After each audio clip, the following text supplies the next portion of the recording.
So the most important thing that goes into your body is going to be protein, number one, above everything else. Every single time that you eat, you should be looking for where the protein is first. If you leave here with nothing else tonight, that's the number one thing.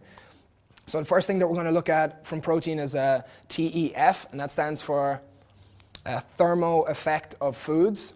So this just means that every time that you eat protein, it costs your body a lot of energy in order to break it down.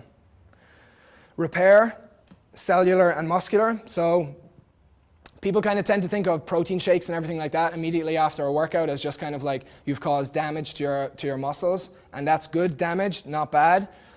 That's what's going to create adaptation and everything like that, but you're also trying to have repair on a cellular level. So if you're tired from work, your brain is tired, communication from your brain to your hands or to your legs or whatever it happens to be. So all of that kind of a recovery has to be taken into account as well. So it's not just muscular repair, it's going to be cellular as well. And then increase lean body mass. So if you're trying to put on muscle, and notice that I said lean body mass, there's this misconception, especially with ladies, that like if you eat a lot of protein that you're going to bulk up and end up putting on a lot of weight.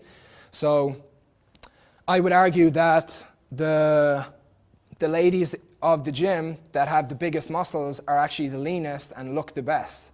So that's going to be testament that we're trying to put on lean body mass, and it's underlined, and I'm emphasizing it even more because it's not like getting bigger or adding fat or anything like that. It's all of the good stuff. If you put somebody with a lot of muscle next to somebody with not a lot of muscle, the person with the muscle is burning more energy or burning more calories just standing there than the person that has less muscle in their body.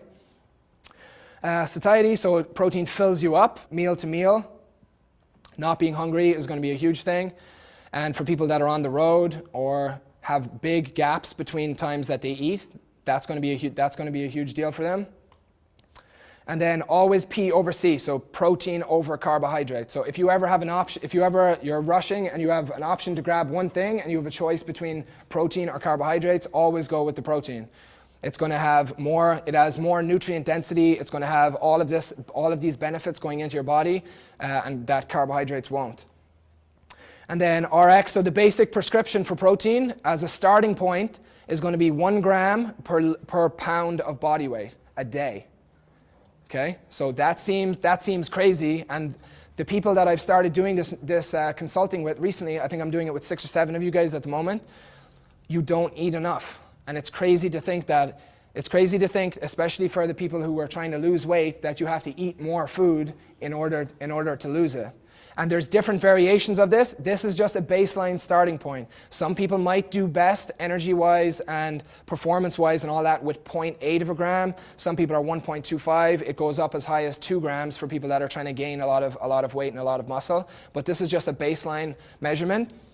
And you don't have to kind of get crazy about it. Like if you guys just go, I eat breakfast, lunch, and dinner, and in each meal I figure out what my protein content is going to be first, and then in between I have 2 snacks, and that's a bit of jerky or hard-boiled egg or something like that. That's a start in the right direction if you're coming from a point where you're just not having protein at all. So just because I've written this up, you might be like, wow, that's crazy. Like I'm not having anywhere near as much as I need to be having. Just get started and then move on down the path. Like for me personally, my end goal with nutrition is to be able to prep my meals every night, to know what time I'm going to eat at the next day, to know how much protein, carbohydrates, and fats are in every single meal that I'm eating, and see how it's affecting my body. I know I could do it in 2 days' time if I wanted to, but my level of commitment isn't there right now. And I understand that, and I understand that my results are determined by that level of commitment.